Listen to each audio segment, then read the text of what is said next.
যুক্তরাষ্ট্রের president Donald ট্রাম্পের প্রশাসন ছাড়ার ঘোষণা দিয়েছেন বর্তমান বিশ্বের অন্যতম শীর্ষ ধনকুবের এবং বৈদ্যুতিক গাড়ি নির্মাতা প্রতিষ্ঠান টেসলার প্রধান নির্বাহী ইলন মাস্ক।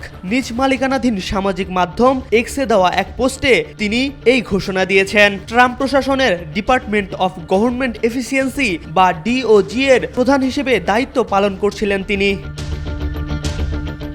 বুধবার রাতে এক্সে দেওয়া সেই পোস্টে মাস্ক লিখেন, বিশেষ সরকারি কর্মকর্তা হিসেবে আমার নির্ধারিত সময় শেষ।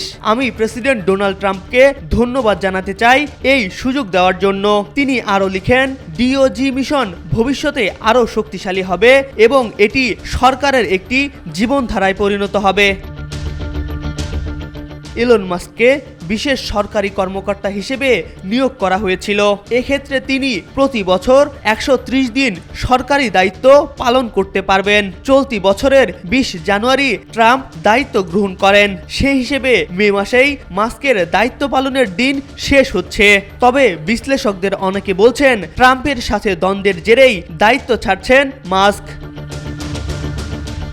সম্প্রতি ট্রাম্প প্রশাসন জনকল্যাণমূলক কাজে সংস্কারের জন্য একটি বড় বাজেট বিল পাশ করে, কিন্তু ইলন মাস্ক প্রকাশ্যে এই বিলের সমালোচনা করেন এবং দাবি করেন এতে সরকারের রাজস্ব ঘাটতি আরও বাড়বে।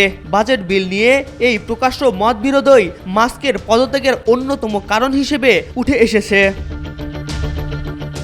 এছাড়া ট্রাম্প প্রশাসনের সঙ্গে যুক্ত হওয়ার পর ইলন মাস্ককে ব্যাপক সমালোচনার মুখে পড়তে হয়। অনেক ক্ষুব্ধ মানুষ তার টেসলা কোম্পানিকে বয়কট করেন। বিশেষ করে ইউরোপের বাজারে টেসলার গাড়ি বিক্রি অর্ধেকেরও বেশি হ্রাস পায়, যার ফলে তার কোম্পানির উপর নেতিবাচক প্রভাব পড়ে।